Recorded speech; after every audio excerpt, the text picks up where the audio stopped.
It's crazy. I'm loving it, living the American life, trying to do it. It's crazy, you know. So I had to learn how to drive out here, which was fun. To get a car, obviously, which I just almost couldn't get. You have to fill out forms, and then they want your credits. And in America, credits is very important. I don't understand the concept.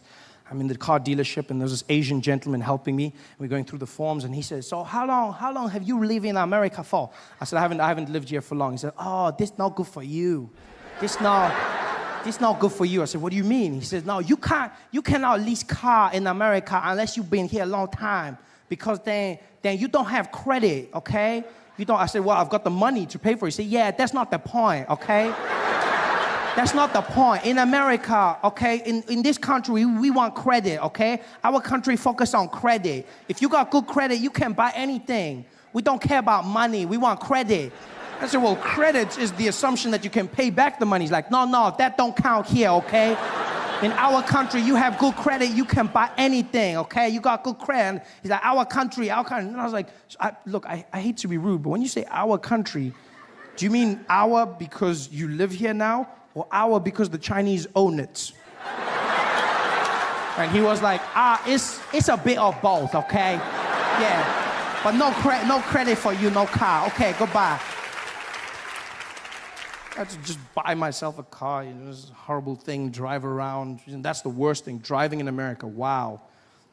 On the other side of the road, you feel like a rebel, you know, until you see the other cars coming, and then it's not so much fun.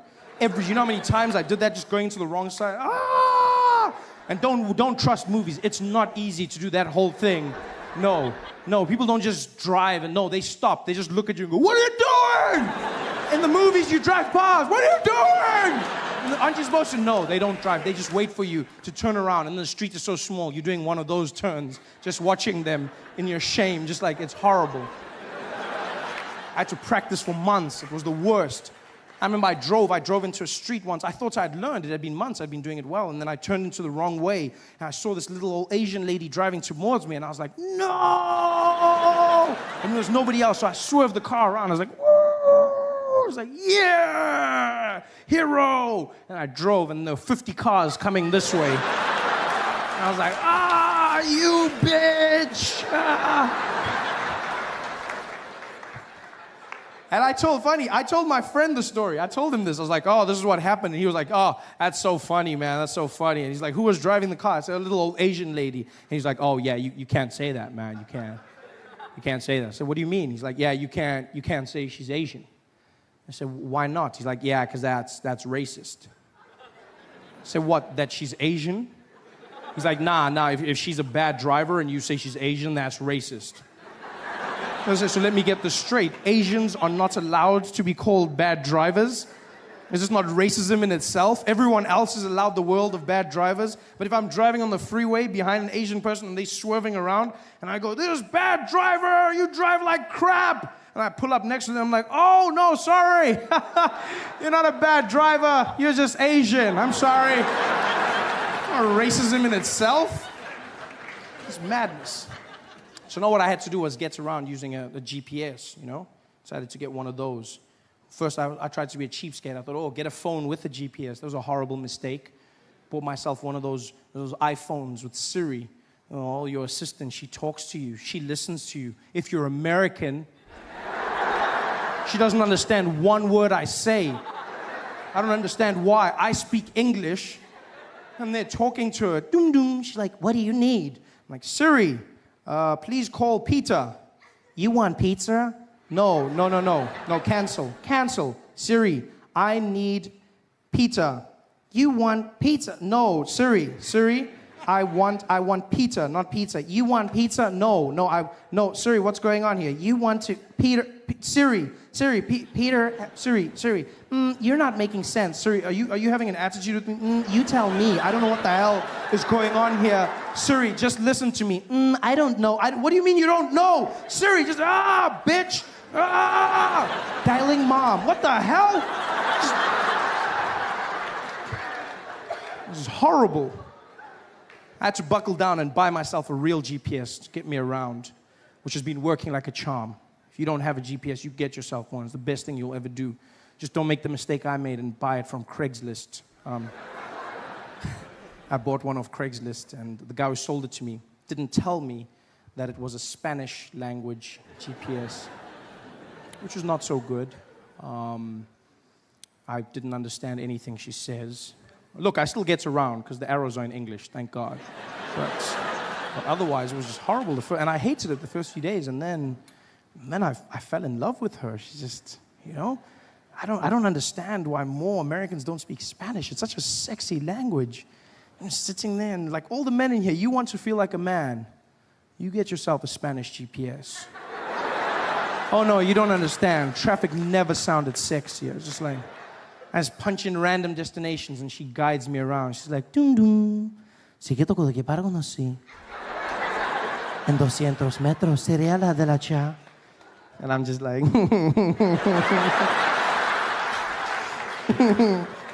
oh shucks, Tom Tom. You say that all the time. This is sexy, She just guides me around. It's beautiful. I love that. I'm going to learn Spanish because of that. Spanish has gone up my list. I had a few languages in Spanish. Spanish was like 6th language. I spoke 4 languages in South Africa.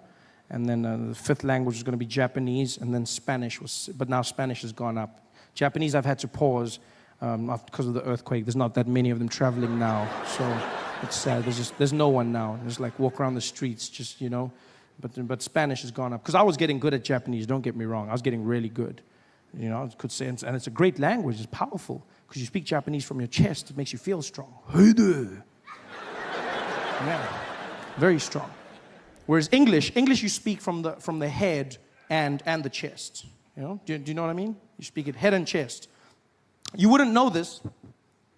You wouldn't know this if you listen to many coastal girls in America.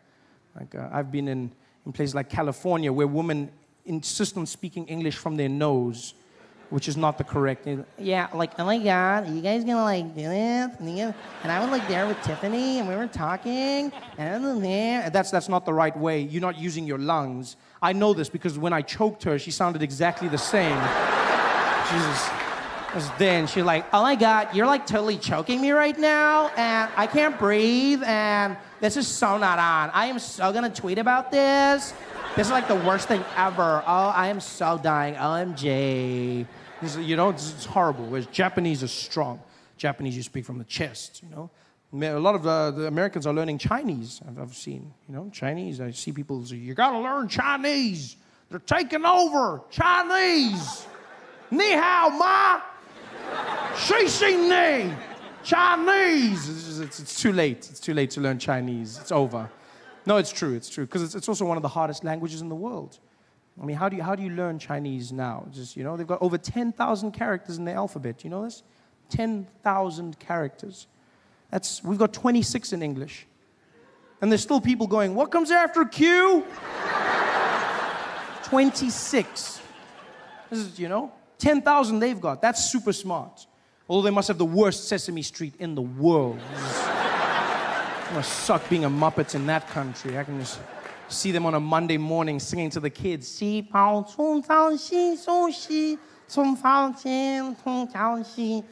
years later,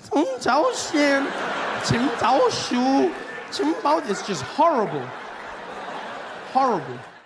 You guys love your sports out here. I've never seen more focus put on sports anywhere else in the world. Americans love their sports back to front. You analyze them, you worship them, you watch the game before the game, you watch the game after the game.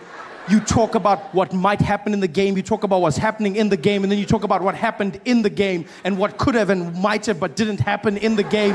It's just the craziest thing I've seen in my life. It's all about statistics. Have you seen sports in America? Non-stop. Guys just come out there. There's no time for smiles or anything. Just come out. And ladies and gentlemen, welcome to it. It's the 2012 Miami Heat up against the OKC. This is the greatest final we've been waiting for in the NBA Finals. LeBron James leading his team out here, averaging 30 points, double-double every single game, 10 points per game, just in assists alone. This man is just something else. 90% from the free throw line. He's just gone in. He's statistically gotten better. His team coming in with more. Chris Bosh coming in with more assists, really doing well in the last game. Just like, wow, wow. Numbers, stats. You guys know everything, every stat. Well, I mean, he's got 4 out of 5, and I mean, if you look at that statistic alone, it looks like he should be getting forward. He should be, and then it's just crazy. You know everything, and then you switch over to like your business channels and your economy, and you're like, what's happening in the economy this year, Bob? Well, nobody knows. I mean, nobody knows. Yeah. We thought the housing market was coming up, but it wasn't. But hey, I mean, that's the economy. You never know, right? You never know. What about stocks? Well, I guess stocks, they're up and down. I don't really know. They're up and down. They could go anywhere. It's those are stocks. We don't know. But the sports, you know, you need to flip that around. You forget the statistics in the economy. Just relax in your sports. Have fun. That's the sports I watch, is relax, like soccer. I'm a huge fan of soccer, you know. Yeah. Oh, there's some fans here. I love soccer.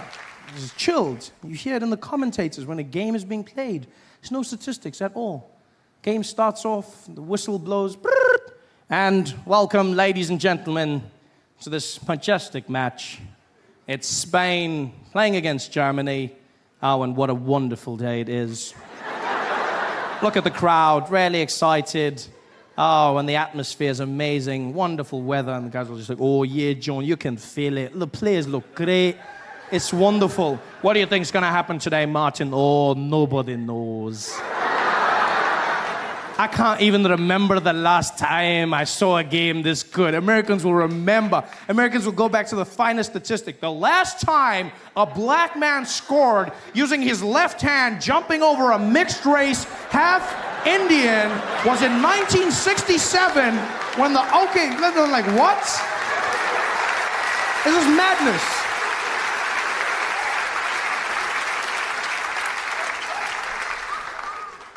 It's all about action in the sports as well, you know? As much action as possible. That's all about action in America. You guys are so action-focused, you will take the ball away from the other team if they do not give you enough action. I've never seen that in my life. That's a horrible way to bring people up. You just go to the other team, you go, hey, you guys, you take the ball, and you've got 24 seconds to get the ball in that net. 24 seconds! And if you don't do it, we're gonna give the ball to the other team. You hear me? We're gonna give the ball to the other team. Yeah, we know there's a lot of black guys. You try to get past them. That's up to you. Go! 24 seconds later, bah! You guys, you try. All about action, you know? Because America's different. It's different from the rest of the world. And you don't really know how different America is, though, until you get here. That's the one thing I will say. You know, you think you know. But then when you land in America, in your airports, that's when you know this place is different. Because American airports, unlike airports everywhere in the world, which have a certain level of joy and just all around happiness, American airports, they're like concentration camps. It's just, you know, just people walking barefoot in single file.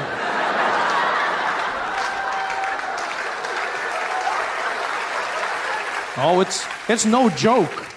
There's even signs that say, no jokes. You know, and you're like, really? It's just insane. You walk through those airports, and you have to do things in American airports you don't do anywhere else in the world, you know? Like you have to take your shoes off. Your shoes come off, and you don't know this as a foreigner, but they don't care. They're like, yo, take your shoes off. I'm like, my what? Your shoes, take them off. Like, why? For safety, sir. I'm like, I'm keeping them on for your safety, my friend. You don't do this anywhere. I remember flying into Dubai one year, and as we get into the airport, this woman, an American woman, started taking off her shoes and those guys. I mean, you must understand, when you're in the Middle East as a woman, you're already a sin. And now to be taking your clothes off in public, these guys lost their mind. They were just like, Khalere, what are you doing? What are you doing? Yo, what are you doing? She's like, I'm taking my clothes off. They're like, no, what are you doing? She's like, I'm taking them off. Why are you taking your clothes off? She's like, so the machine works. She's like, no, this is a machine, not your husband. You don't need to get naked. Put your clothes on and walk through, you whore. You don't do it anywhere else. But then you come out here, you have to take off your shoes and you have to take your jacket off to walk through the metal detector. They are mean about it. They will shout to you. They're like, you, take it off, take it off. And you don't know what to take off. You don't take it off anywhere else, so you don't know what to take off.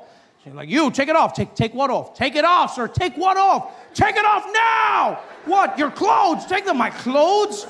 And now you're standing there, this man shouting at you, telling you to take your clothes off. You feel like a child in a Catholic church. It's horrible. It's just, you're just standing there. I mean, I understand the need for security, but they don't need to shout at you. At least, if they tried to be nice, maybe if they chanted instead of shouting, instead of take it off, if they were like, take it off, you'd be like, yeah, woo, security, safe and sexy. They don't. This is a harrowing experience as you come in. And the worst is when you have to go through passport control. Oh, as Americans, you don't feel the pain, but as a foreigner, it's a whole different game.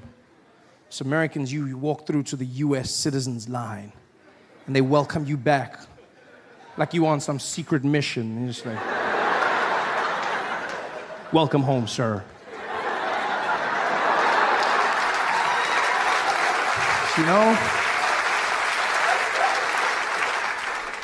When you're a foreigner, you have to wait in a super long line, and then they tease you. The line goes right to the front, and then it comes back, and it comes back, and you finally get there, and you have to wait for that, and they're standing there, and the guys are like, sir, come on, sir, step forward, step forward, sir, step forward, forward, back, behind the line, sir, back, get back, sir, get back.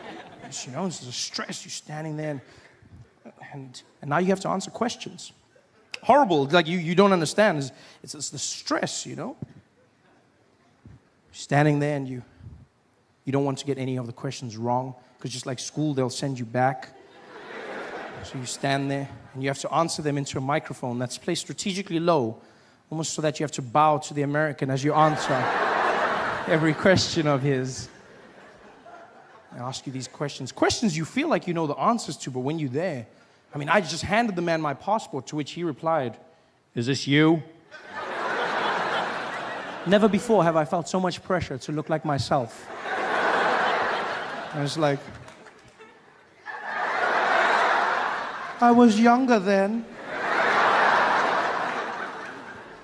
It's horrible. And then he starts rattling them off. It's your first time in the United States of America, sir? Yes. Your first time, sir, is that correct? Yes. Sir, what is the duration of your visit out here? I'm going to be here for 6 months. 6 months, sir? Is that correct?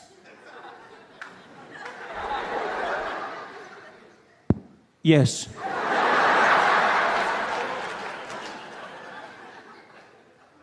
Sir, what is the purpose of your visit in the United States of America? I'm here for holiday. Holiday, sir? Yes. Which one? My one. Could you elaborate, sir? Holiday. Yeah, what do you mean holiday, sir? Like holiday, like, woo, woo, woo. Yeah, holiday. Yeah.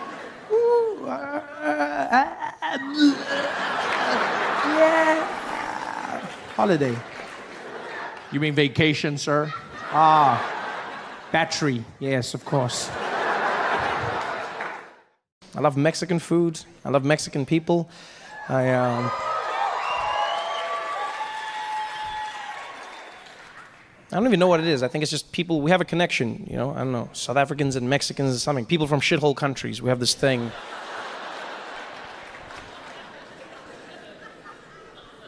I still can't believe the things Donald Trump says. He's such a... For me, Donald Trump is an emotional paradox, I'm not gonna lie. Logically, I can process him. Emotionally, I struggle. On the one hand, I will admit I wake up many days terrified at the notion that he's president of the most powerful nation in the world. But I also must admit I wake up many days knowing he's gonna make me laugh. Yeah, there's terror and there's joy, and I don't know how to feel. You know what it feels like sometimes? It feels like there's a giant asteroid headed towards the Earth, but it's shaped like a penis. Like, I think I'm gonna die, but I know I'm gonna laugh.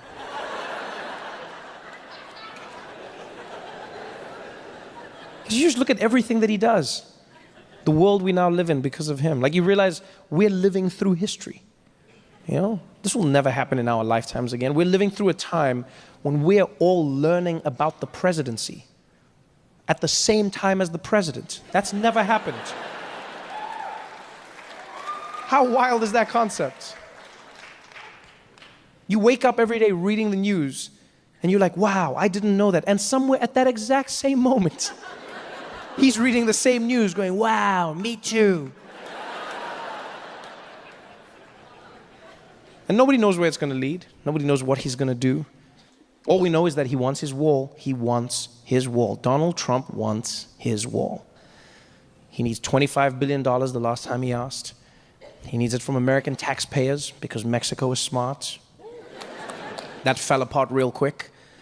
I remember how confident he was at the rallies, people cheering for him. He was like, folks, we're gonna build.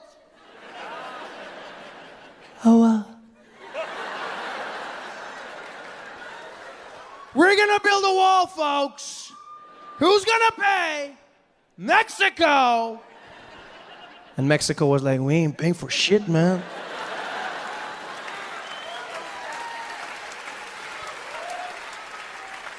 We might build it, but we're not gonna pay for it, man. And I don't know if you've been following the journey of the wall, but it's probably the best comedy on TV, right? Because now they've started building prototypes of the wall at the border, right? Because Donald Trump said he wants them to test the wall first. I don't know how you do that. You know, it's like, try again.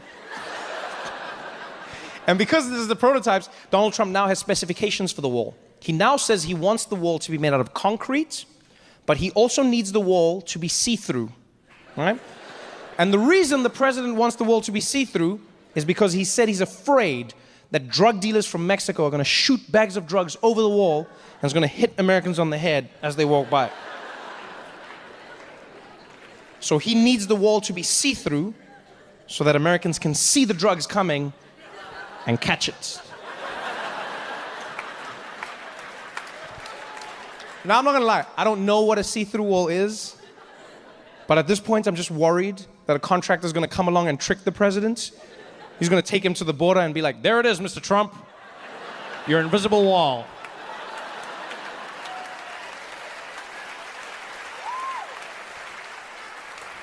And then just to make sure he buys it, he's going to hire a troop of Mexican mimes just to be like, oh my God, you can't get through it.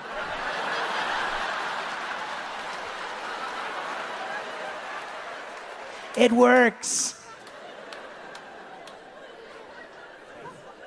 Like the mind of Donald Trump. Oh, the other idea he had for the wall was he said America should build the wall out of solar panels. That's what he said. He said America should build the wall out of solar panels because that way the wall would generate electricity and pay for itself. Yeah. Now, I'm not gonna lie. That's a good idea, right? It's a good idea. Unless you know anything about solar panels or the sun or walls. Because the problem with that idea is that the sun is up, yeah? We all agree on that? We're still on the same page there? Yeah? The sun is up, right? A solar panel wall is not going to work because a wall is like this. So technically it's facing down. So unless you have like a really swaggy sun that's like, yeah, I shine real low, B, it's not going to work for you. The only way it works is if you take your border solar panel and lean it at an angle to get the sun's rays. But if you do that, now you've just created a giant ramp for Mexicans to shoot into America. It's like, órale!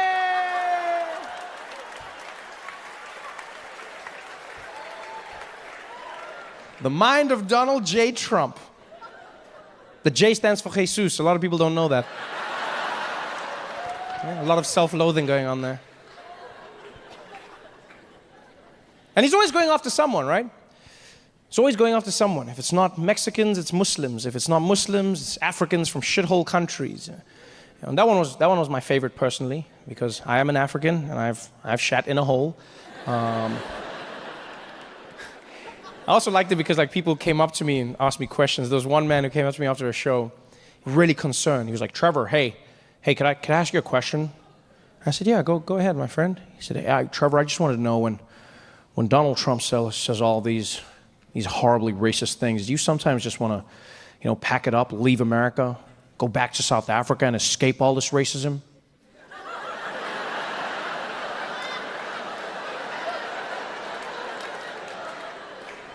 I said, my friend, you don't go to South Africa to escape racism.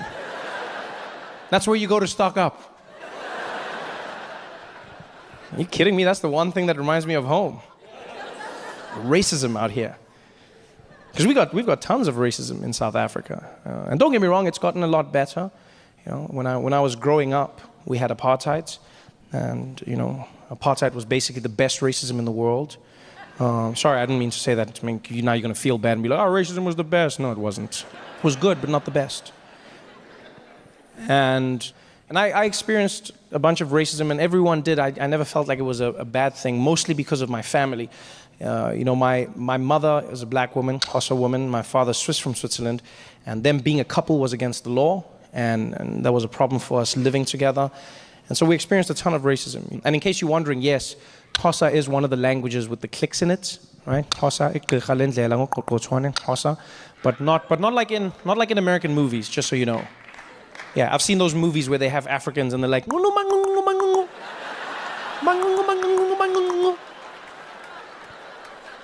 that's not a language. Yeah, even we watch those movies and we're like, I wonder what they are saying, yeah? Where are they from? I think they're from Cleveland. I did go to Zambia, though.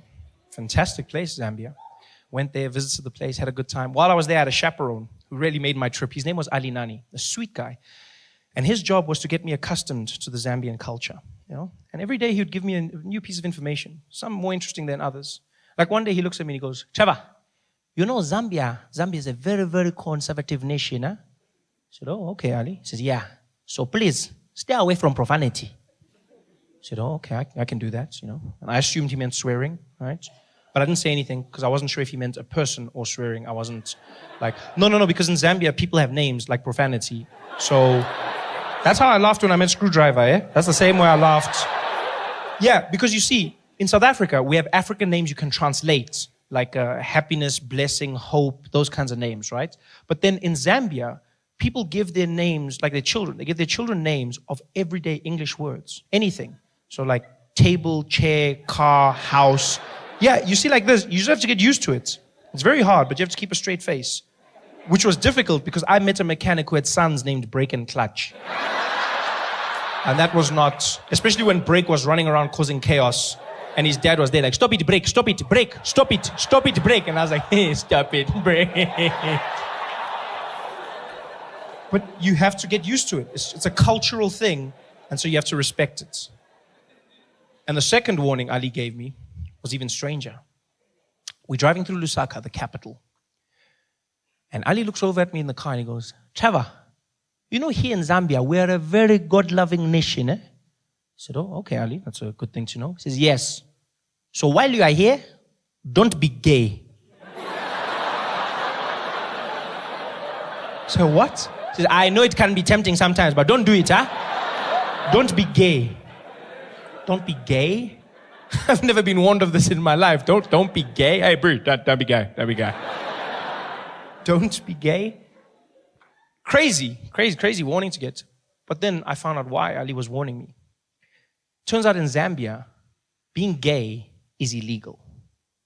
If you are found to be gay, you will be arrested and sent to prison for more than 30 years. Yeah. Which is a bit of a weird punishment.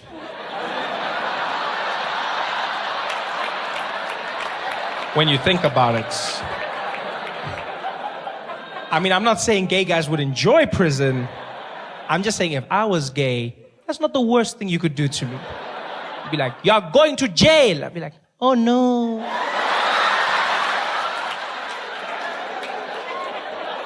Don't be gay. I couldn't believe this. Gay is a crime in Zambia. Which got me thinking, if gay is a crime, that means the police have to monitor it. They actually have to police gay. Yeah. Which means in their police force, they have a gay division. It's a crime. It's a crime. So that means they've got a murder unit, they've got a robbery unit, they've got a white-collar crimes unit, and then they've got a gay unit. Huh? Yeah, they've got a little G unit in their police force that's responsible for all things gay. That must be the most fun police force to be in the world. You get to go undercover, dress up really nice, get in touch with your flamboyant side, just have a good time. I bet the sergeant's there every morning, briefing his detectives. Good morning, detectives. Welcome, everybody. Today we will be launching a sting operation.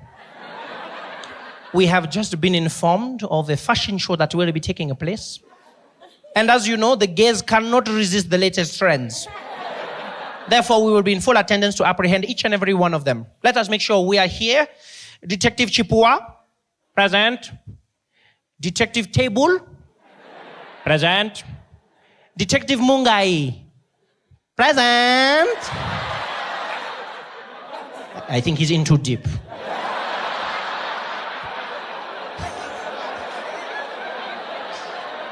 How do you police gay? Do they stop you if you look suspiciously gay in the streets? You know? I mean, gay doesn't have a look, but maybe you've just got a bounce about you. Maybe you just have like a bit of pizzazz, maybe, you know? Do the police pull up there and it's like, woo! You over there! What is the purpose of that flamboyant scarf? Put your hands up! Turn around! Don't tempt me! Don't tempt me! You're going to jail. How do you police gay? Do they have roadblocks, like for drunk driving? Do they have gay roadblocks? They're just stopping people in their car. Good evening, officer. Good evening, sir. License, please. Thank you very much. Mr. Stylish, huh? Tell me, sir, have you been gay this evening? What? Oh, no. I have not been gay. No. In fact, I don't gay at all. I see. Not even one or two? No. No gays for me. No gays for me. Okay.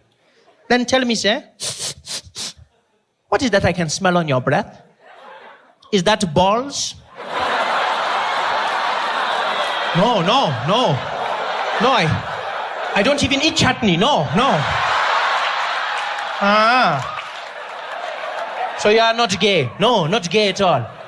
Then, sir, can you please blow into this?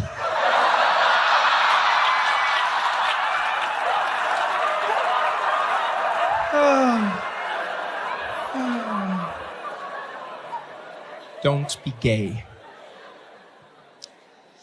I was not gay while I was in Zambia, so I had a good time. Went around, saw the people. The highlights of my trip came when on my day off, I asked Ali for suggestions.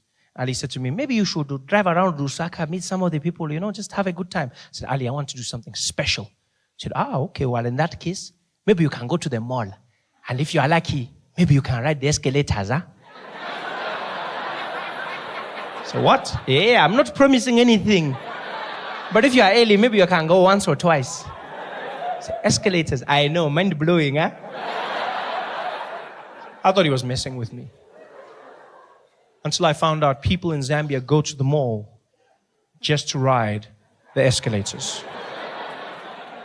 Seems ridiculous till you understand the backstory.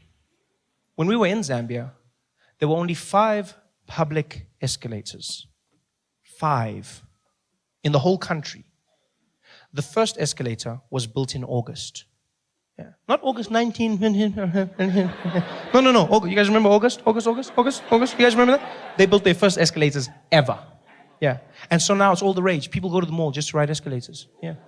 But now, I don't want you to picture like some dusty village. That's not what Zambia is. It's a beautiful place. They're developing just as we are. They've got roads, they've got airports, they've got beautiful hotels, stunning shopping malls. They've got everything we've got, even faster internet. They just never had escalators. And now they started building them. And because of that, people go there and they just spend a day riding escalators. Dads will go home and fetch their kids. Children, we are going to the mall. To do what, Daddy? To do shopping. And to ride the escalators. Yay! We couldn't believe this, so we went to the mall, right? We get to the mall is empty. Escalators are packed. People are standing in lines, going around, doubling back on themselves. There's old people, young people, even couples. There were couples. Guys that actually picked up women by saying, I'm going to take you to the escalator, girl. Ooh, you're so fancy, eh? Escalators. Some people didn't even know how to ride the escalators. Kids were easy. They just jumped on. Old people would panic. There was one guy who got on the escalator and it was going up. And I guess to compensate for something in his mind, as it went up, he started leaning. He fell down. He was hurt so badly. Oh, it was fantastic to watch.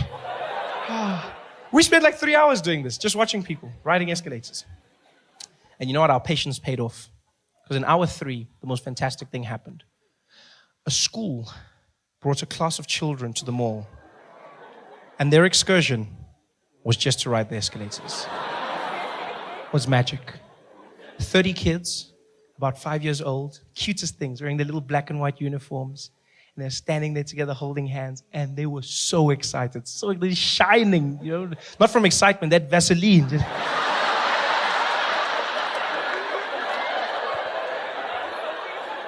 And there's 2 teachers with the children. And they grab their hands on either end. And in a long train, they start to march through the mall. And as they do, they start singing at the top of their lungs like little angels. Escalator, escalator, escalator. Oh, escalator, escalator. And it was the sweetest thing ever. People are waving at them, smiling. And these kids see the escalators and they lost their minds. These kids went crazy. They're not holding hands. They start screaming and running around. It looked like a zombie movie or something. This is like they're jumping, but then you see the smiles on their faces. It looks like the end of Sarafina. You're like, what the hell's going on here? These kids are screaming and having the time. They're jumping around, doing cartwheels. The teacher can't control them. She's panicking like, yeah, get back, 2 by 2, 2 by 2. 2 by 2 was one of the kids. I didn't know. She was like, 2 by 2, next to me, single file. Other kids are still jumping. She can't control them. There was one fat kid. He couldn't jump, so he just shook himself. Escalator. Escalator. It was the most amazing thing I've ever seen in my life. It's like I had gone in a time machine to a time when escalators were new, brand new and popular. So popular that people were taking pictures of the escalators using their iPhones. Tipiwa, technology, eh? Who even thinks of these things, eh? Can you imagine? Hey, we are in the future now, mama. Mechanical moving stairs, huh? What are we going to see next? I don't even know. I wonder how it works, eh? Let me just check there. Siri, how does an escalator work? I don't know, eh? We don't celebrate our heroes enough in this country. So many of our heroes, we chastise them. We bring them down. It's jealousy, it's hatred. Umona. Heroes that we don't acknowledge. Greats. After Nelson Mandela, we always go, nobody else can live up to that. Yeah, but there's small levels of greatness. You don't even have to look far. For instance, our great sign language interpreter. Tamsanga. Yankees. The man who made it all happen. Huh? He was there at Nelson Mandela's memorial service. A service that the whole world was watching.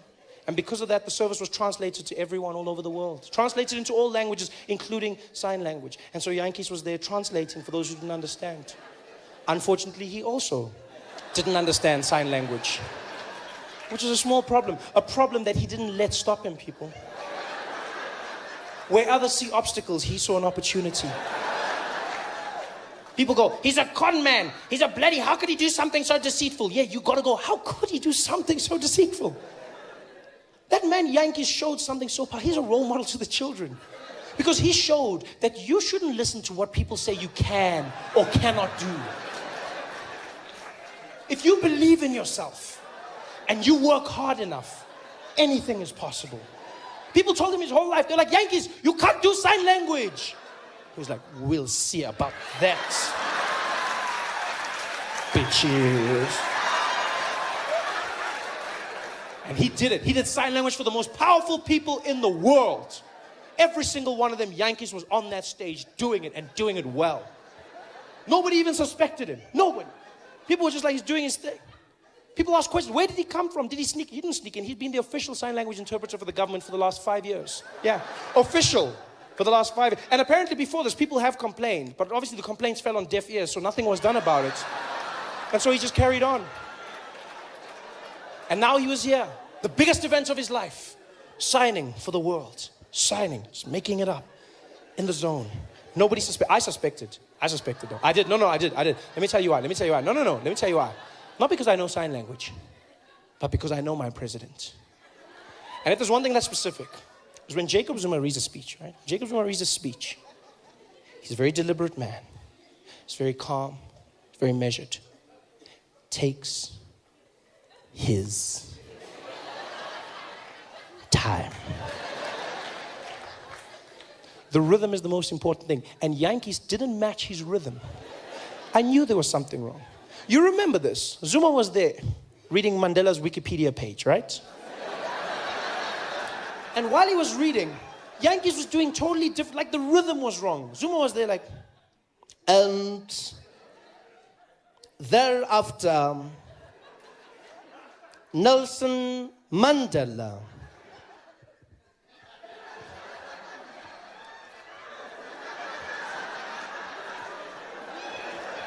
went to Robben Island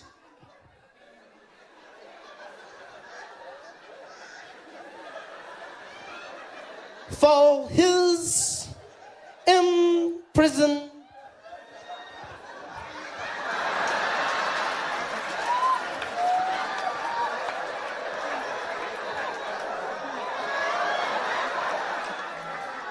Term and to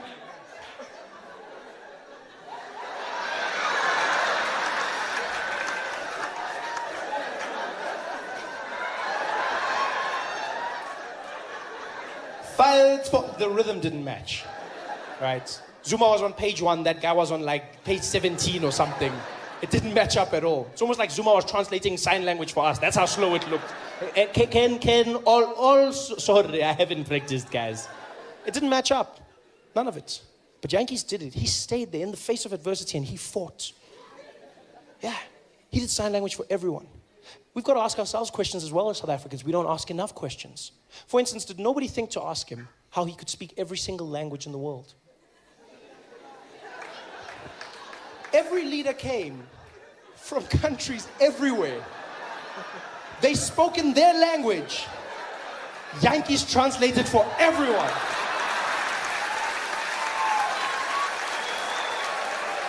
Did nobody stop to ask? Even for a second. The president of Brazil is standing up there. Nelson Mandela está bem.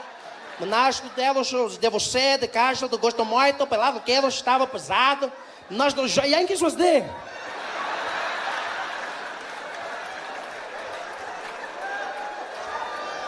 Did no one say, hey Yankees, you can speak Portuguese? I'm in the zone, Baba, I'm in the zone. I'm in the zone. Did nobody think to ask? He did sign language for everyone. The ambassador of China was up there. 가도시, 전도이 넬슨 만델라. 다도 입시fu, 다도 신주의 공고로 바도시. Yankees was there on the side.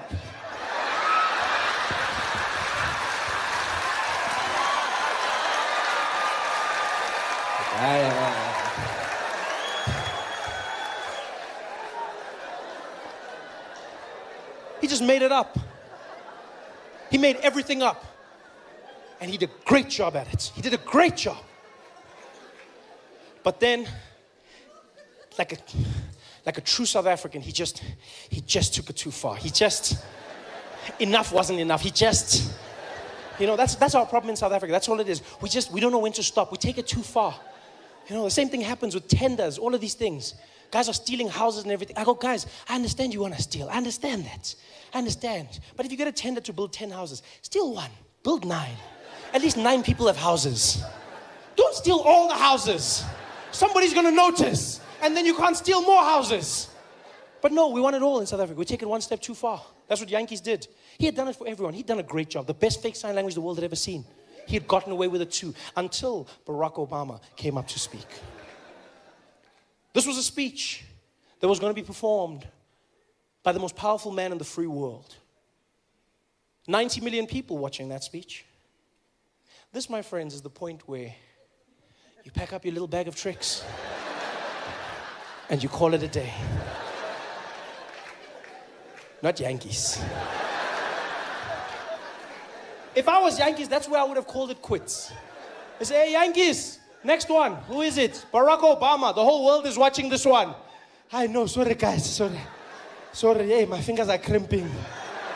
I've lost my voice, sorry. Oh no, not Yankees. They're like, Barack, he's like, I'm there. And he was. Doing sign language for Barack Obama. And they found out that while he was doing the sign language, he kept on using the same signs over and over again, right? The few real signs that he actually knew. And apparently all he knew was four things that he kept on doing repeatedly. And those things, they asked afterwards, real sign language interpreters, they found that he was doing this, right?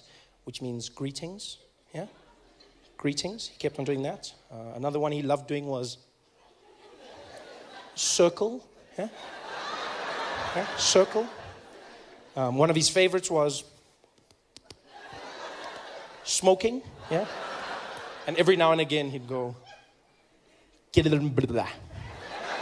That's all he did, over and over again. Can you imagine that? Nelson Mandela's memorial, Barack Obama pouring his heart out. There he is, Barack Hussein Obama and Yankees.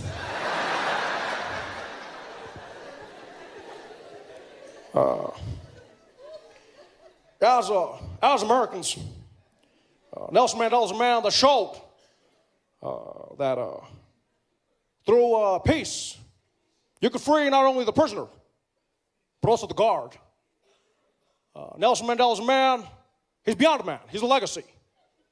A legacy I could never aspire to be, but we can all look towards. And for me, Nelson Mandela showed that sometimes in life, you gotta go the hard way. You gotta say the things that matter. And always remember to do what counts. I could never be Nelson Mandela. Can you imagine how horrible it must have been for every single deaf person watching that speech? Imagine what it must have been like as a deaf person watching that at home, sitting there. That must have been the craziest thing they've ever seen in their lives. Deaf people just watching going, hello? Hello? What? Why is he talking about smoking? Why is he talking about smoking? Talk about Nelson Mandela. I'm talking about, talk about Nelson Mandela. What's wrong? Why is he talking about, what? Hello? Why did he? This is the worst speech ever. There's something wrong with this guy. Barack has a smoking problem. What the hell? Talk about Mandela. This guy, what's wrong with him? This is the worst speech. I can't listen anymore. This is horrible. This is horrible. Tell me when it's finished. I can't do this, man.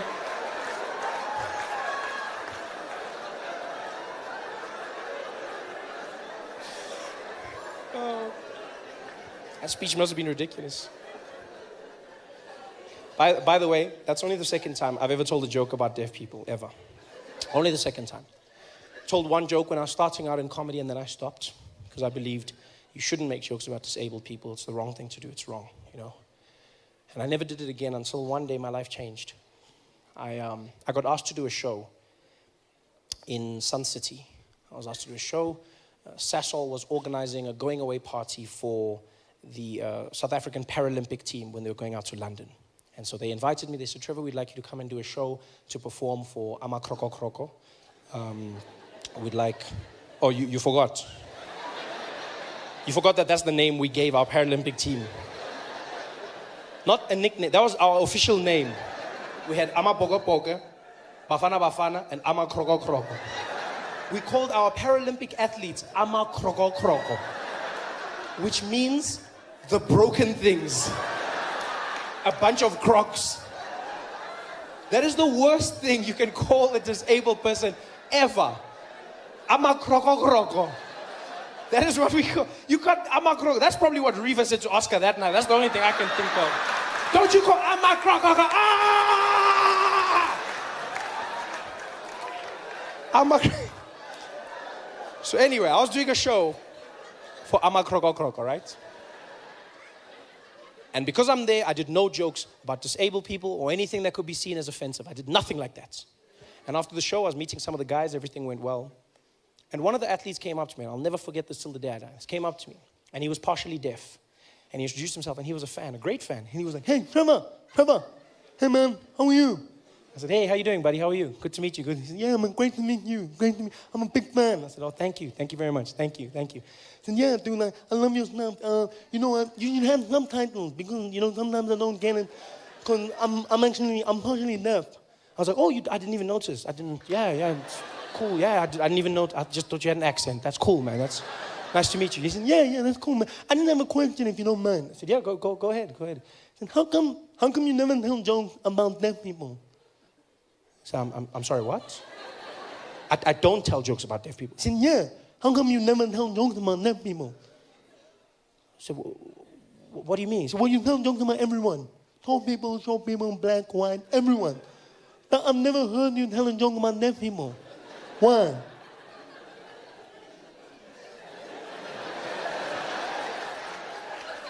So you've never heard me tell a joke about deaf people? Yeah. No, man, not like that, you stupid. No, man, you're an idiot. I said, no, dude, I don't know. I don't make jokes about deaf people. He said, yeah, why not? I was like, because I shouldn't make jokes about deaf people, because if I did that, then deaf people would be hurt and they would be offended. Why would we be hurt? It's not like we don't know we're deaf. So I thought I was protecting you. Protecting us from what? From nothing. We also want jokes. We're deaf. Yeah, we know we're different, but we still want the same things. I was like, yeah, but you know what's funny is you say I must make jokes, right? But even if you're cool with it, you know who will complain? People who can hear. Yeah, they'll complain on your behalf because that's what people do. They get offended for other people. They'll be the ones going, oh, Trevor Noah's an asshole. He made jokes about deaf people. So? Why do you care? I said, because it hurts. It hurts. He's like, dude, you're a comedian. Suck it up. Hey, it's easy for you. No, dude, just make the joke. If the jokes are funny, people will laugh and then we move on. I was like, yeah, you know what? You say that. But then what do I do if they complain? He's like, dude, if they complain, then complain. Okay? You know what? Go do the joke. Go do the jokes. And then, if they complain, you must do what I do. I was like, what do you mean? He's like, just don't listen. One of the most fascinating things I read about recently, one of the most fascinating places, was a place called Rochester, New York, where... Genuinely, this blew my mind, where they had a city which was basically dedicated to rehabilitating people who had escaped slavery. All right, so black people who had escaped the South, got into the North, were rehabilitated at this place. Frederick Douglass wrote many of his works there. The suffragette movement kicked off there. It's a powerful, powerful little place. And I was reading these stories, and what they would do is slaves would escape from the South, they'd make their way to the North, they would get to Rochester, the Underground Railroad would get them there, and then they would rehabilitate them, put them on boats, and send them to Canada so that they could live free. And I was like, it's a fascinating story for two reasons. One, to remind you that there were a lot of good people, white people out there, because a lot of the time I get angry at white people, and then I'm like, no, there's good ones, calm down. And the second part of it that was amazing was that they convinced black people to get back on boats. I think that's one of the most amazing stories I've ever read. Because, do you know how convincing you'd have to be to convince someone who's they've just escaped slavery? Think about that for a second. Somebody's just escaped slavery. They've made their way there, finally. All right? They wake up after one night of free sleep. And they walk out and it's just like, hey, man, I just want to say thank you so much for everything you did for me, man. Well, you know what, my friend? Nobody deserves to live the way you lived, and I'm glad we got you out. Thank you so much. I appreciate you, brother. Thank you, my friend. Okay, all we got to do now is get you some paperwork, get you cleaned up, and put you on a boat, get you to Canada, and you can live a free life, and everything's going to be better. I'm sorry, hold up.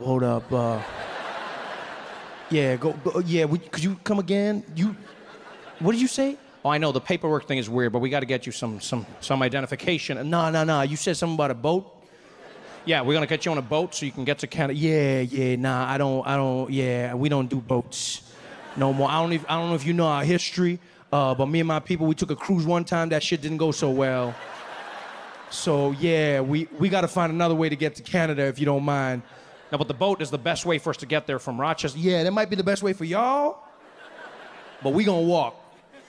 Hell, we can run real good. We can run, but we ain't getting on no boat. My friend, you gotta get on the boat. Man, I ain't gotta do shit. I just got free. Imagine if I get on that boat and on the other side I'm in the same place. What they gonna say to me? Why'd you get on that boat? Because he was real nice. Oh, hell no.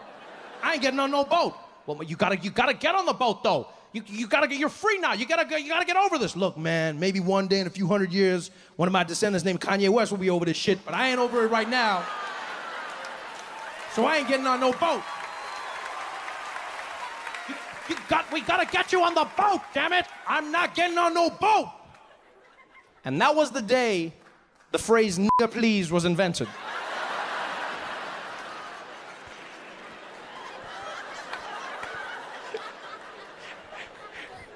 A white man turned and he's like, "Nigga please, I need you on that boat!"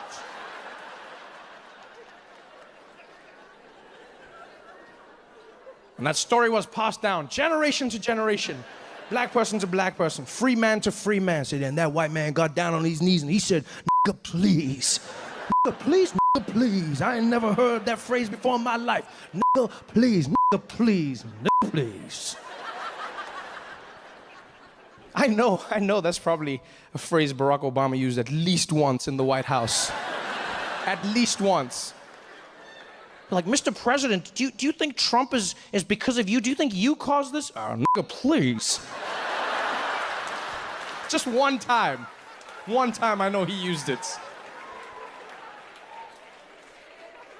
Actually, I had the pleasure of meeting President Obama while he was still in office. Probably one of the craziest experiences I've ever had in my life. Yeah, came out of nowhere. I was at the Daily Show, I was in my office, and I got a phone call from the administration. And someone on the other end was like, "Hi, Trevor, would you like to interview the President of the United States in the White House?" And I was like, "Do you ask stupid questions?" He's like, "Of course I want to meet the President of the United States. Are you serious?" And the day finally came. Went to DC with my TV crew, and they set us up in a room which is literally opposite the Oval Office. We put all our cameras in place, and all we're doing now is waiting for the President to arrive. So we're staring at the door with bated breath. And the reason we're staring is because they don't give you an exact time of the President's arrival for his safety, right? So they just give you a window, like the cable guy. So we're all waiting there, listening to every footstep, every moment. And then he just popped in behind us, scared the shit out of everybody. Yeah, because there's a secret door, but they don't tell you, again, for safety, right? So we're staring at that door, and all of a sudden he was like, "Hello." And I was like, "Ah!" But I had a great time in the interview with him. He was really, really kind to everyone in the room, and then we turned off the cameras, and I promise you he became even nicer. We just had a conversation. I thought he was going to leave. I mean, he's President of the United States. You've got to go do something. And he just chilled for a bit, and we spoke as human beings, and it went really well until he turned to me, and he said, "Trevor, I got a show that I'm doing in a few weeks, a little thing that I thought maybe you'd want to pop by and perform, if you don't mind." So, "Mr. President, I would be honored. You just let me know when and where. What's the show going to be for, sir?" He said, "Oh, well, Trevor, I'm doing a little thing for my AIDS, and I thought maybe you'd want to be there." I said, I would love to. Thank you. I'm sorry, a show for what?" He said, "For my AIDS, Trevor." I said, "You have AIDS?"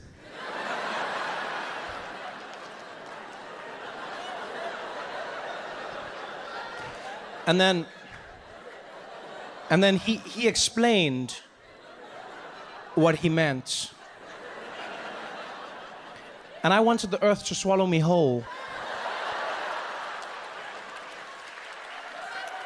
Because I had just looked at the President of the United States and asked him if he had AIDS. And you know what the worst thing is that he was nice to me as well?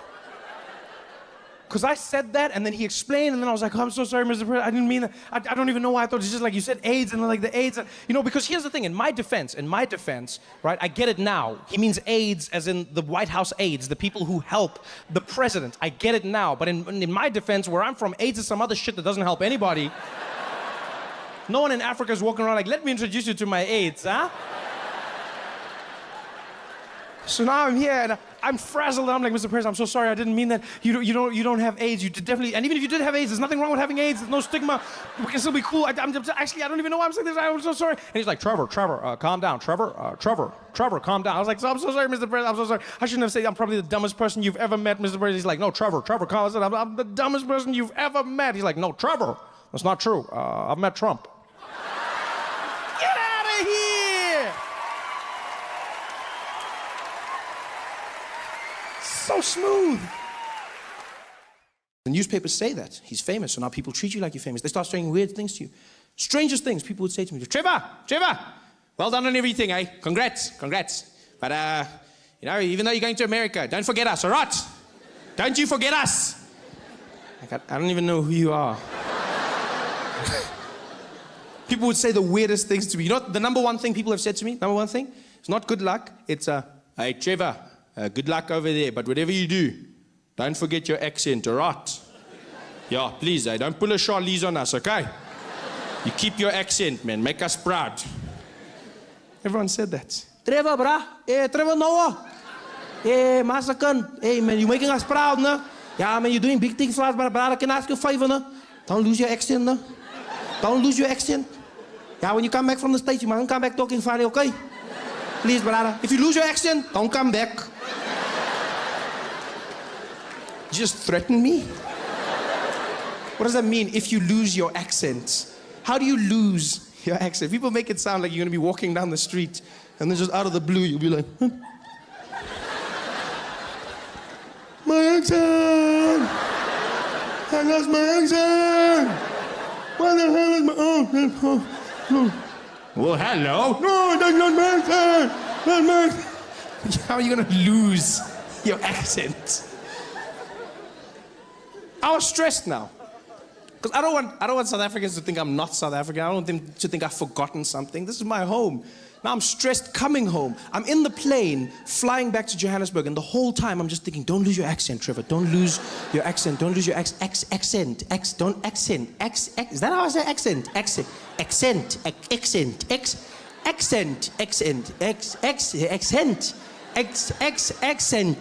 By the time I landed at OR Tambo, I was losing my mind. I walked in arrivals, the woman was there at customs. Welcome back to South Africa, sir. I was like, yes, I'm back. Same old Trevor.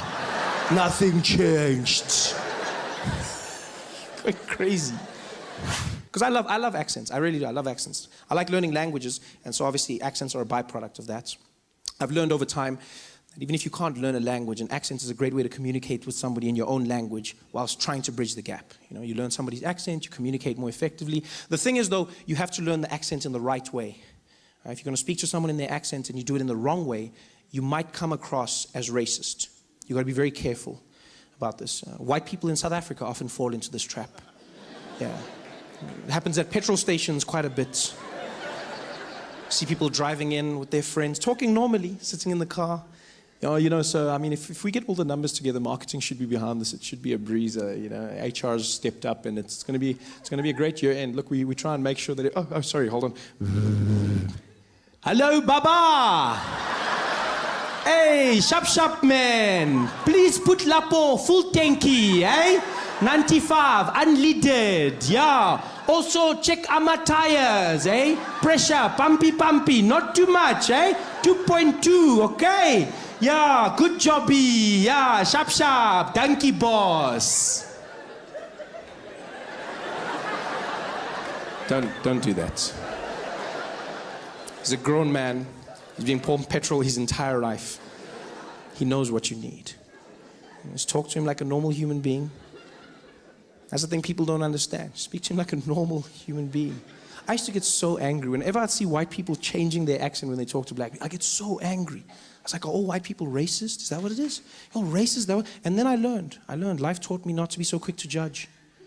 Yeah, I learned a valuable lesson. I was driving to Gold Reef City one day, into the backstage area, and the security guard came out to the boom, and he was like, "Hey, how are you, sir? Is your name on the list?" I said, "Yes, how are you, Baba? My name is Trevor." He's like, "Okay, Chabal. I said, no, Trevor." He's like, "Oh, sorry, Chabal. I said, "No, Trevor, Shalva, Trevor, Shalva, Trevor, Shaval, Trevor, Shaval, Trevor,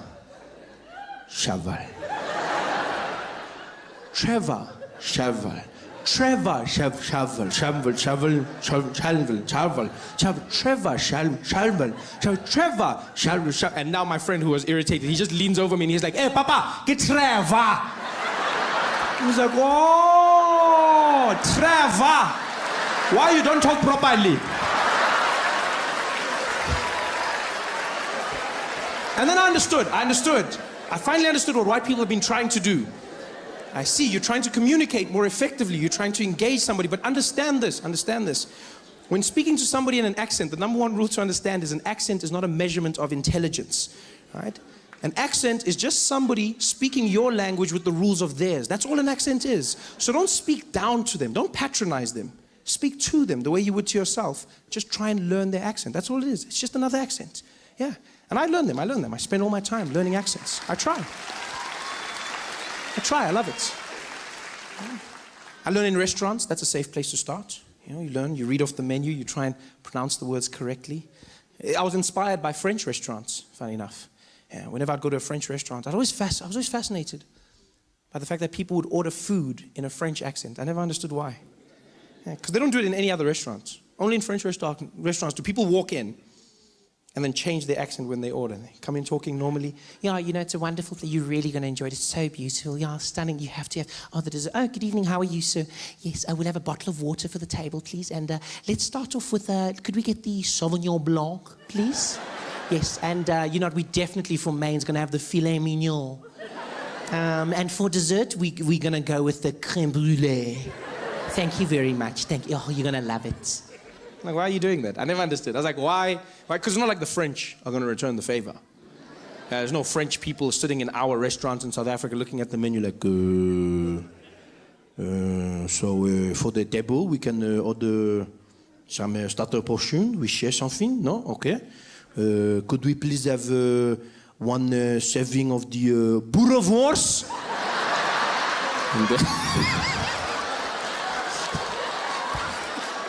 That's not going to happen.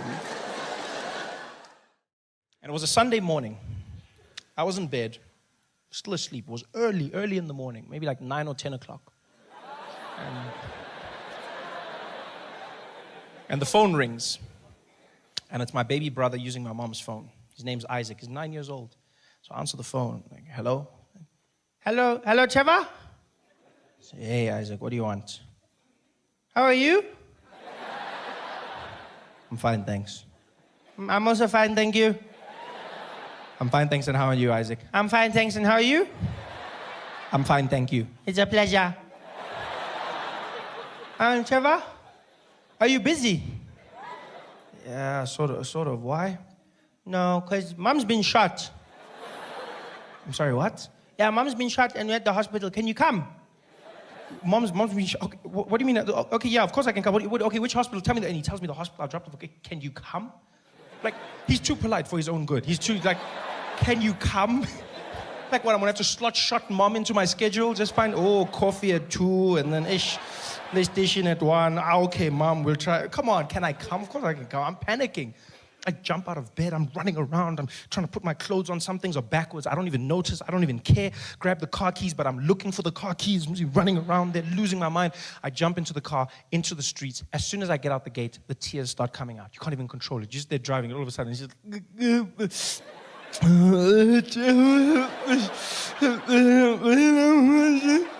I'm driving, I'm trying to hold it back, but then I get to the traffic lights, the robot is red, and I just let it out. It just comes out. No,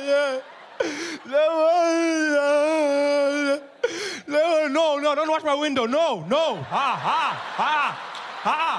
Hey. No, hey, no. No. And there I am, driving to the hospital like a madman. I get there, jump out the car. My brother's standing there, the emergency section. I see him outside. He's just standing like nothing happened, looking around. I go, Isaac, what happened? He's like, Mom, she's getting shot. She's inside. So I'm like, okay, are you okay? He's like, Mom was shot, not me. No, that's not what I'm saying, you idiot, whatever. I'm coming back. So I run inside.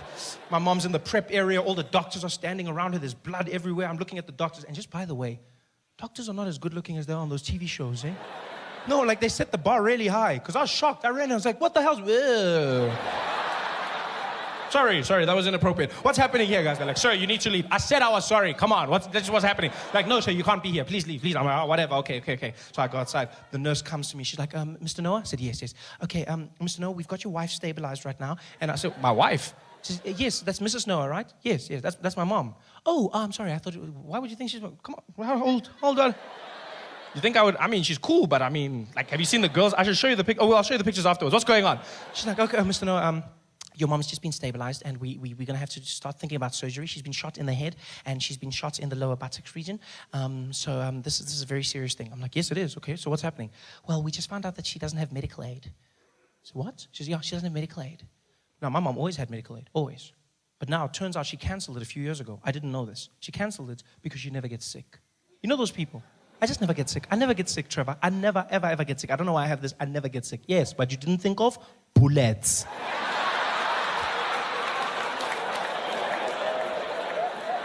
Now she's in the hospital, no medical aid. So I said to the nurse, well, what does this mean? She says, well, Mr. Noah, it means we're going to have to put her back in the ambulance and send her to a public hospital. I said, but she's bleeding now. You can't say. She says, I'm sorry, sir. That's all we can do. She has to go to a public hospital.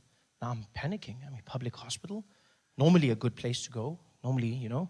But now what's happening is there's just misadministration of funds, like money's going missing, you don't know what's happening, they don't have the right equipment. Now I'm picturing guys trying to fix my mom. There's the doctor, give me a scalpel, we got a spare now. Okay, bring it. At least it's a shifting. Okay, let's try something. I'm stressed.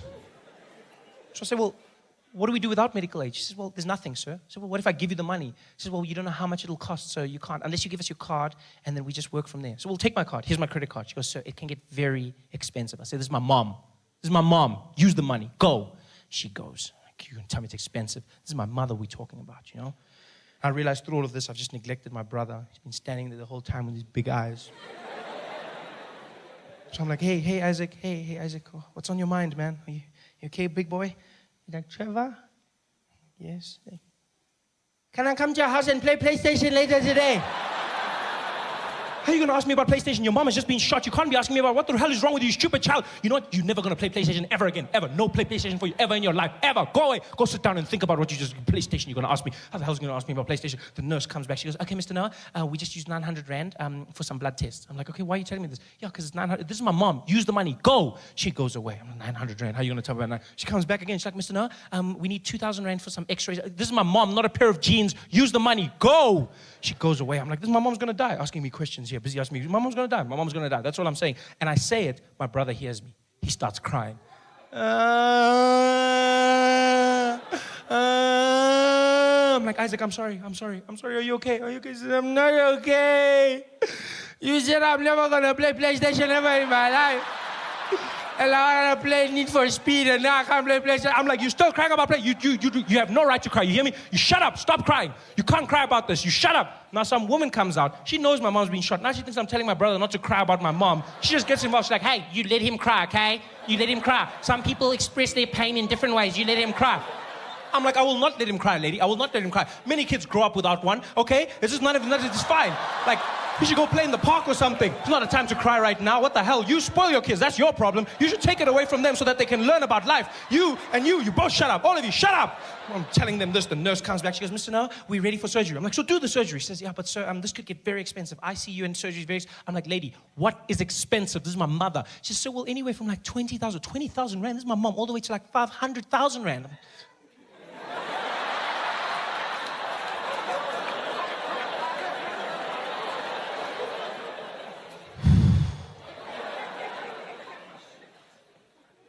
Yo, but she's lived, eh? I mean, she's like, what, 56, 57? I mean, it's almost finished. I mean, you know? Even she says she's old. I mean, you know? When you said the bullet's in the head, and head, it's finished. Yeah, because now we need to pay for the funeral, and we need to buy scones for everybody, and this guy needs a PlayStation, you know? So, I mean, I don't know if... She's like, sir, we need the go-ahead, otherwise we can't do anything. I said, okay, well, use the card, just use the card. We'll handle the debts. She goes away. I'm stressed. Because I've seen this happen to people. Go into a hospital, you don't have enough money, use your credit card, next thing you're in debt for years, and the person could die. Yeah, the person dies. And when they die, the doctor doesn't give you your money back. No. No, he doesn't. Yeah, because he tried, and that's all he has to do. Yeah, you'll get there and be like, doctor, did you win? Be like, wah, wah. And your money's gone. That's all I was stressed about. But the most amazing thing happened. Turns out, my mother wasn't that badly hurt. It was a miracle, really. The ass bullets didn't do much damage, because my family's gifted. The head bullets didn't hit anything vital, yeah? Other than the head, obviously. But it missed her spinal cord, missed the nerves, didn't touch the brain, went right through, missed the eye, hit the eye socket, and so deflected, and all it did was it cut a piece of her nostril off, just one side, and the bullet went out clean, which means she didn't have to go in for intensive surgery, and her recovery was only a week. Yeah, a week, which was fantastic, because that means the bill was only 24,000 rand. I mean, and she's alive, yes, but the bill was only 24,000 rand. This is great, really great, because 25 was my cutoff. So, you laugh, but that's how much I've calculated I'm willing to pay my mom back for all the Ultramel custard I've consumed in my life. Everything else, none of my business, eh? Food, clothes, schooling, all of that stuff, I'm not paying. I hate it when parents say that to their kids. You know how hard I have to work for your bloody school and your clothes? I didn't ask to be born, that's your job. Please, you handle that. I asked for the Ultramel, we can keep a tab. Don't involve me in your things. That's what I calculate, 25,000. Yeah, I would have been there, 24,750. I would have been there at the doctor. Eta, it's fine, my man. No, stop. No, you tried, mama, it's cool. No, you tried it. No, just switch off there, switch off. How much? 250 left. We'll pour petrol or something, it's fine, just switch off there. You tried. Yeah. It was fantastic. I told my mom about the 25. She laughed. She didn't know I was serious.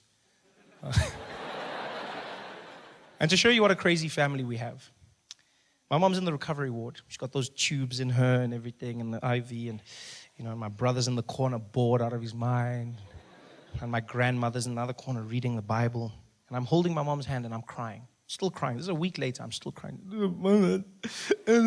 I've been crying the whole week, but I've also been using this time to cry for other things in my life. No, because as a man, you need to know when to cry. You loop it all together and you just cry at one time. It's like we cry in bulk. You got to understand. You cry. You don't just cry one. Cry in bulk. Yeah.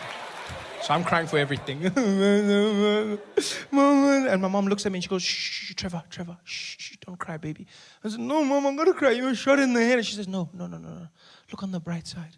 I said, what bright side? She says, no, at least now because of my nose, you're officially the best looking person in the family.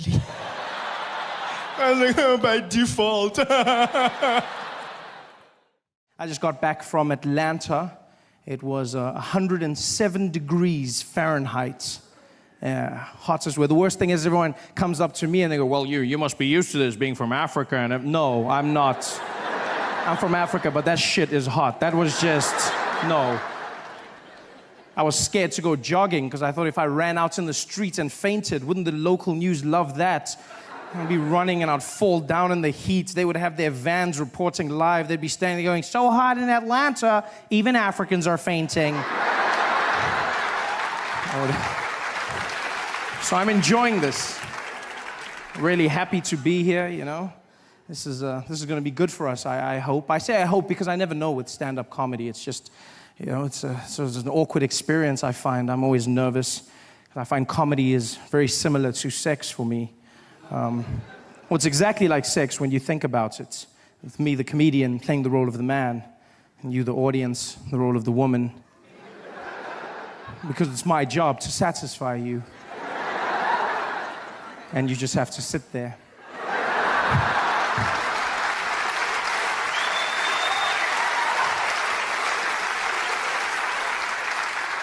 And then, just like sex, my success or failure will somehow be determined by how much noise you make during my performance.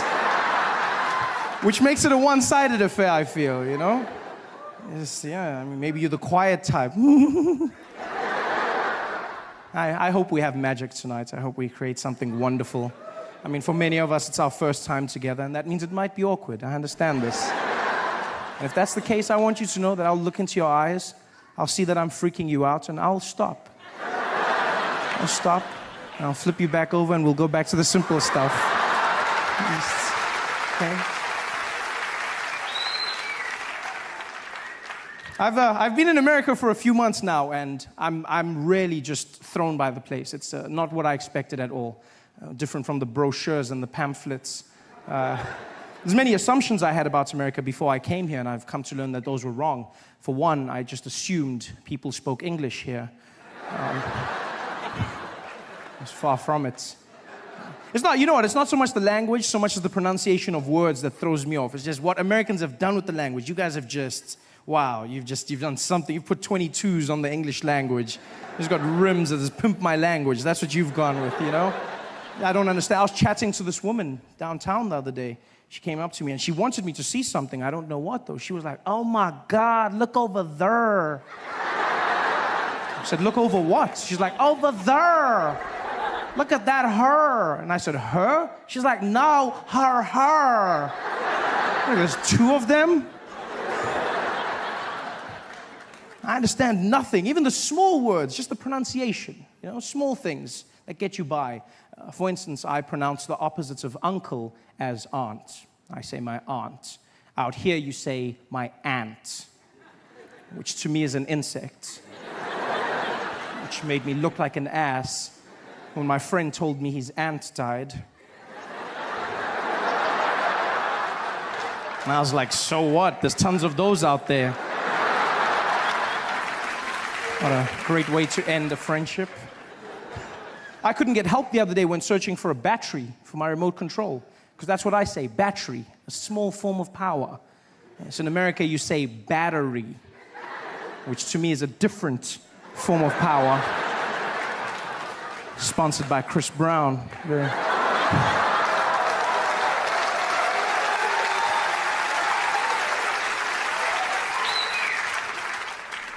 And you know what, I understand. We live on different sides of the globe, so it's fine. The language will evolve. This is something I've come to understand. But I hope I change one thing in your hearts forever. Just one thing.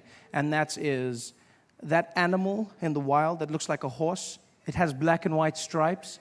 Yeah, do me a favor. From now on, please, it's not zebra, okay? It's zebra. Yeah? Just like it's not Debra, it's Deborah. Same structure of word. Plus, you cannot name them because you do not have them. Zebra. This is madness. Everything out here is different. Do you know how hard it is to learn when you come out here? You have to change everything. There's the measurement system, which is just, I mean, America, you guys have your own thing, the imperial system, you know? On my side of the world, we use the metric system, and by my side, I mean the rest of the world, you know? We have the metric system, which is, amongst other things, very efficient. It's a very simple process. You know, everything goes into each other. And out here you have imperial, which is fine. I mean, I won't judge you. If you want to be imaginary, that's up to you.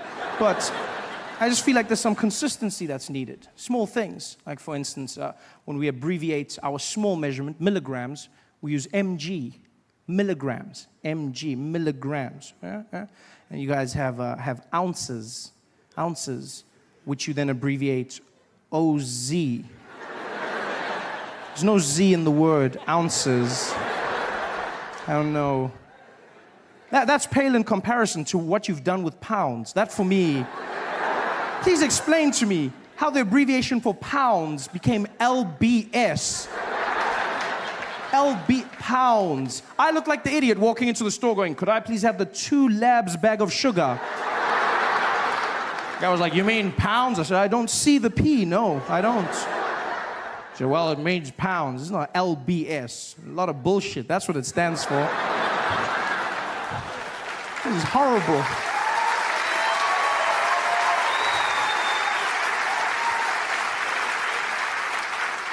In fact, it's crazy. You do realize the imperial system is so inefficient that even American drug dealers have switched over to metric. Even drug dealers got to the point where they said, we need some order, we're going with metric. And I honestly thought this was an anomaly. I thought, you know what, this is just one of those things, it's a coincidence, but it's not. Americans do not care about abbreviation nor the English language. They don't give a damn. I learned this in the small things. Like for instance, when I was in Tennessee, I stumbled on an organization known as the Ku Klux Klan. You heard of them? Worst magic show ever. Guy gave me a pamphlet, he was like, come and see the Grand Wizard. Grand Wizard, the Grand Wizard. Didn't do one trick. Not even one trick. I mean, I noticed a few black people disappear, but I mean, that's not magic. No, that's just Reaganomics. I wasn't impressed by that. Like, where's the magic? I sat there forever. These guys running around in their sheets. Yeah! The KKK, as they're affectionately known. Has nobody bothered to tell them ever that you do not spell clan with a K? Nobody stopped. Even in America, clan is spelt with a C. The Ku Klux Klan, they're the KKC, not the KKK. You realize that? Ku Klux Klan. The C. In fact, the name is wrong, the whole thing, the Ku Klux parts of it. That's just horrible, because they got that, as you know, from ancient Greece. It was Kuklos Alphion, meaning a circle of brothers. And that's how they got their name. They called themselves a Greek circle of brothers, which is wrong for two reasons. One, if your sole purpose as an organization is to hate black people, don't you find it strange that you've now named yourself the Circle of Brothers?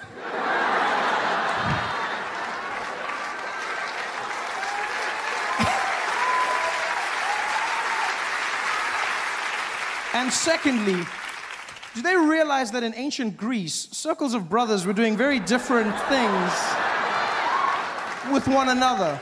Very loving, very, yeah. If they were really a Greek circle, the sheets would be a bit higher up, just more of a, yeah, maybe one more hole. They're not a... We've been traveling all around the country now. It's been so much fun, out in places like PE and Cape Town and East London, and recently went to Durban, which was a bit of a schlep for us. It was really hard because it was raining so much, and then on top of the flight delays that you have to contest with, there's also like overbooking, which is a problem. I don't know if you know what overbooking is, but basically it's a legal process where it's a practice rather where airlines book more tickets than there are seats on the plane. So they book more, sort of like a taxi. But then they don't let you get on when you get there. So they just hope you don't pitch up. He's like, please. Yeah. It's like, that's what they do. And so we flying down to Durban, and it was the funniest thing ever. We're standing in the queue, everyone's all fidgety in the line, looking at their watches, and they call us forward. They're like, next, please, next. So we go to the counter, and there's one of those women there with her glasses and her relaxed hair, and she's there. And then she's like, can I have your ID, please? And you're like, IDs, everyone puts them down. She's like, where are you flying? And we're like, Durban, please. She's like, Durban.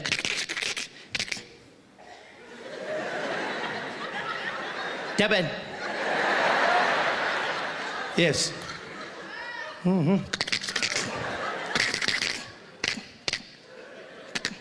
Are you flying now?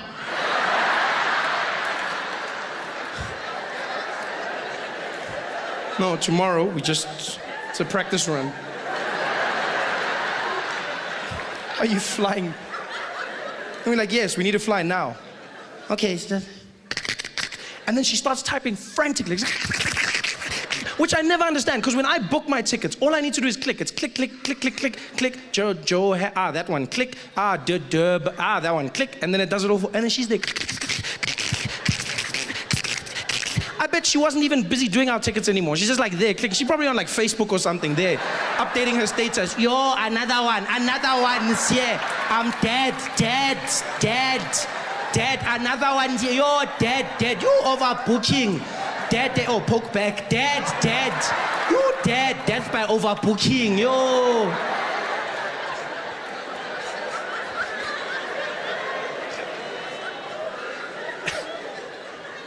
because of their faux pas. The airline is as kind as to upgrade us on the next flight to business class. They say, we're sorry about what happened. Here you go, business class. Oh, I love business class, you know. You get to go to a special lounge where everyone's very businessy, yes. No, it is, because when you're in business class, you overhear conversations and they sound totally different, you know. You overhear people saying things like, yes, well, the mergers are coming along. I mean, if you look at the companies that are, you know, people walking around, well, I mean, if the numbers are right, then we'll definitely get that stock portfolio going. And you got people walking there, you know, just, no, I'm in the kids of this situation to make sure that all the shareholders are happy. And then we'll present to management and it's going to be a installment of what, okay, you know, you hear like businessy kind of stuff. Whereas when you're in economy, it's just like a huge group of people. You generally overhear conversations like, I thought you put it in the bag. You said you put it in the bag. What? It was on the table. I asked you to put it more. Why is it not in the bag?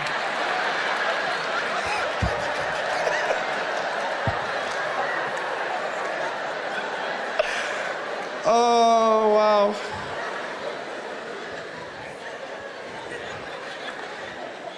And so we're going through the airports and then we go through security. And I love security in South Africa. It is the most chilled out security you will find anywhere in the world. It is. Like South African security is just like, you know, we work on an honesty system in this country, you know? The security guard, he's there to enforce, but it's more on honesty. It's like, look, it's up to you. This is the honesty place. This is where we all admit to our sins. Come forward. Do you have anything to declare? You know, it's that type of place. Overseas, when you come through customs, it's the craziest thing ever. You got to take off everything. You got to take off your shoes, and you take off your belt, and you can't wear a jacket or a hoodie or a cap or anything. You got to take off your rings and nothing, not even coins in your pocket. Even you got like a big filling, then you're in trouble. Then and they'll be like, then you're like, but it's my teeth. And they're like, well, you're gonna have to do something. You're gonna, you know. And then like colored people are like, excuse me, yeah.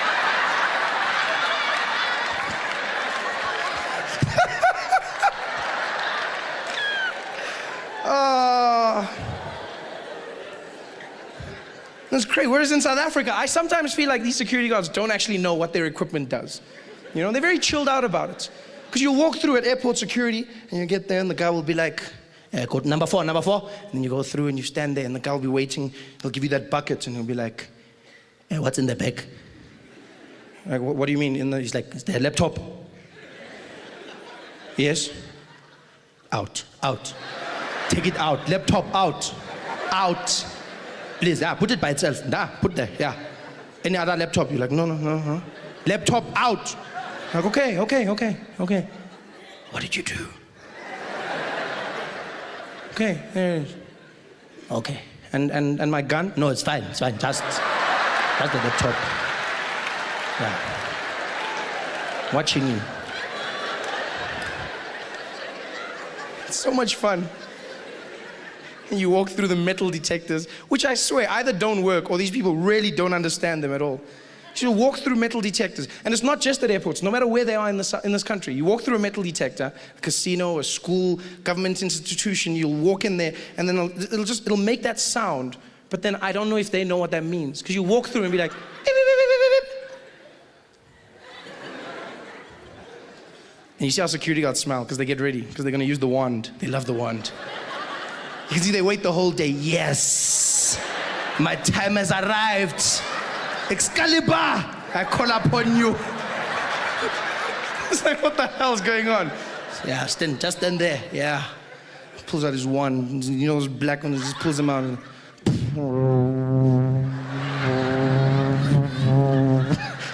Okay, it's not. I'm sorry. I'm just. doesn't really do that. It would be cool if it did though. Although it would be weird. You know, for like some guy from the township to have a lightsaber.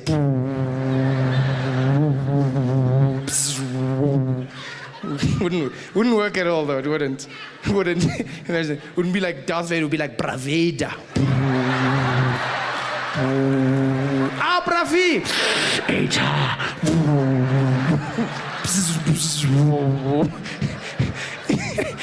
It would have been the worst Star Wars ever if it was in South Africa, wouldn't it?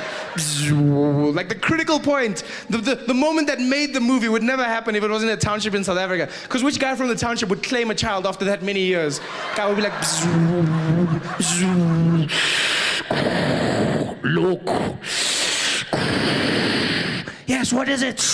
No, look there. It's your father.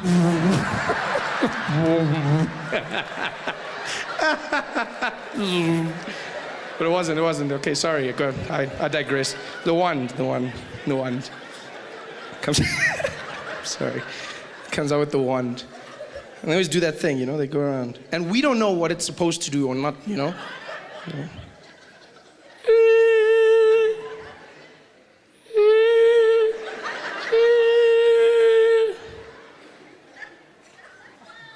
Any weapons? What was that for? Even if I had something, I'm not gonna tell you now. Obviously, you have been defeated. Any weapons? No. Oh, okay. And that's it. We like work on the honesty system in this country. Everywhere you go. Like, I'd like to meet the genius who invented the honesty book. Ah, yes, the honesty book. Yes, the book of truth. No one can lie when they write in this book. Whenever you visit someone at a townhouse or office complex, we have the book of truth. Fill in the book before you enter. Name. Ah, yes. Surname. Phone number and address. Reason for visit. PVT. We'll just do that. Look at everyone else. PVT. And once I asked the security guard, I was like, what's the point of this? Why am I filling in this book? He's like, no, it's for security reasons.